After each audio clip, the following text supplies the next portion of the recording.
Beowulf, anonymously written, translated by Burton Raffel, chapter 22. Then Ecgtheow's brave son spoke. Remember, Hrothgar, O knowing king, now when my danger is near, the warm words we uttered, and if your enemy should end my life, then be, O generous prince, forever the father and protector of all whom I leave behind me, here in your hands, my beloved comrades, left with no leader, their leader dead. And the precious gifts you gave me, my friend, send them to Hygelac. May he see, in their golden brightness, the Geats' great lord gazing at your treasure, that here in Denmark I found a noble protector, a giver of rings whose rewards I won and briefly relished. And you, Unferth, let my famous old sword stay in your hands. I shall shape glory with Hrunting, or death will hurry me from this earth. As his words ended, he leapt into the lake, would not wait for anyone's answer. The heaving water covered him over. For hours he sank through the waves. At last he saw the mud of the bottom. And all at once the greedy she-wolf, who'd ruled those waters for 500 years, discovered him, saw that a creature from above had come to explore the bottom of her wet world. She welcomed him in her claws, clutched at him savagely, but could not harm him, tried to work her fingers through the tight ring-woven mail on his breast, but tore and scratched in vain. Then she carried him, armor and sword and all, to her home.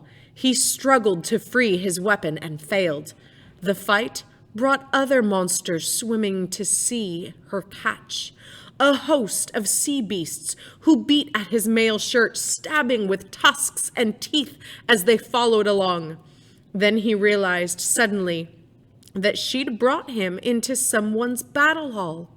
And there, the water's heat could not hurt him, nor anything in the lake attack him through the building's high arching roof. A brilliant light burned all around him, the lake itself like a fiery flame. Then he saw the mighty water witch and swung his sword, his ring-marked blade straight at her head. The iron sang its fierce song, sang Beowulf's strength. But her guest discovered that no sword could slice her evil skin, that Hrunting could not hurt her, was useless now when he needed it. They wrestled. She ripped and tore and clawed at him, bit holes in his helmet, and that failed him too. For the first time in years of being worn to war, it would earn no glory. It was the last time anyone would wear it. But Beowulf longed only for fame, leaped back into battle, tossed his sword aside, angry. The steel-edged blade lay where he dropped it. If weapons were useless, he'd use his hands, the strength in his fingers. So fame comes to the men who mean to win it and care about nothing else. He raised his arms and seized her by the shoulder. Anger doubled his strength. He threw her to the floor. She fell. Grendel's fierce mother and the Geats' proud prince was ready to leap on her, but she rose at once and repaid him with her clutching claws, wildly tearing at him.